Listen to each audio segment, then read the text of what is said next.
নমস্কার বন্ধুরা, বাংলা গল্পের সোনাঝুরিতে সকলকে স্বাগত। এ হচ্ছে ভিন্ন স্বাদের গল্প শোনার আসল মজা। প্রিয় বন্ধুরা, আজ আমরা গোপাল ভাঁড়ের একটি সুন্দর গল্প শুনব। আজকের গল্প ঝাঁকা মুঠে। গোপাল মনে করে যত হাসি খুশি থাকা যায় ততই মন ভালো থাকে।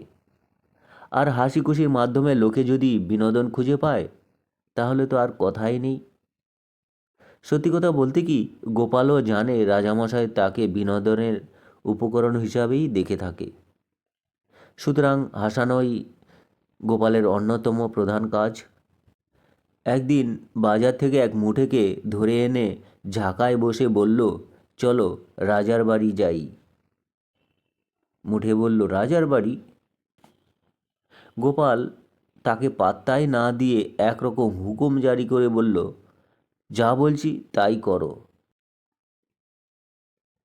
আমি তো এর জন্য তোমাকে পয়সা দিতে পারি।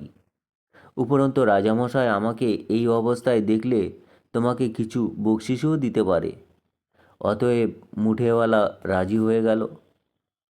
এবারে রাস্তায় গোপালকে এইভাবে দেখে নানা লোক নানাভাবে মন্তব্য করতে লাগলো। কেউ বলল বেটার পা ভেঙেছে, কেউ বা বলল বেটা একটা বদ্ধ পাগল।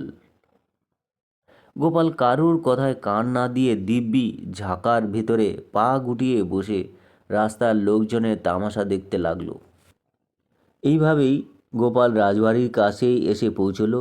আর গোপাল যে ঝাঁকায় চেপে রাজবাড়িতে আসছে সে খবর রাজামশাইয়ের কাছে অনেকে আগেই পৌঁছে গিয়েছিল।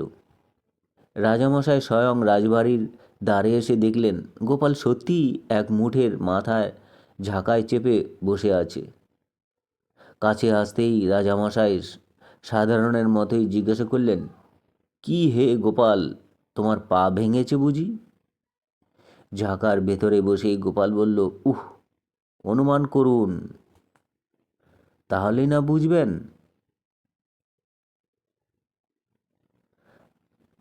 তাহলে কি তোমার পা মচকে গিয়েছে? না, তাও হলো না। আবার ভাবুন রাজামশাই। রাজামশাই অনেকক্ষণ ভেবেও কোনো কিছুরই উত্তর খুঁজে পেলেন না। তখন গোপাল মুঠেকে হুকুম দিল, ঝাঁকা নামাও।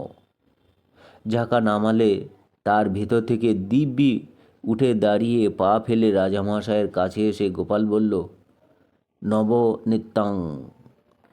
রাজামশাই বলল, তার মানে? সকলেই তখন নবনিত্যং এর মানে জানার জন্য অপেক্ষা করতে লাগলো। গোপাল সকলের চোখ মুখ দেখে নিয়ে রাজামশাইয়ের দিকে তাকিয়েই বলল, হুজুর, আমি তো রোজ পায়ে হেঁটেই রাজদরবারে আসি। আজ কি মনে হলো ঝাঁকায় চেপে একঘেয়েমি দূর করে একবার রাজার বাড়িতেই পৌঁছে যাই এইভাবে। একেই বলে নবনিত্যং, অর্থাৎ প্রতিদিন নতুন কিছু করার একটা ভাবনার মধ্যে একটা নতুনত্ব খুঁজে পাওয়া যায়।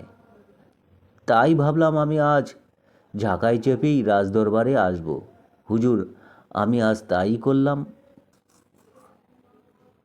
গোপালের এই কথা শুনে রাজামশাই তার হাসি আর চেপে ধরে রাখতে পারলেন না। তো বন্ধুরা, এই ছিল গোপাল ভাঁড়ের মজার গল্প পাঠ। আপনাদের যদি ভালো লাগে চ্যানেলটির সঙ্গে থাকবেন, সাবস্ক্রাইব করবেন। সকলে ভালো থাকবেন। ধন্যবাদ।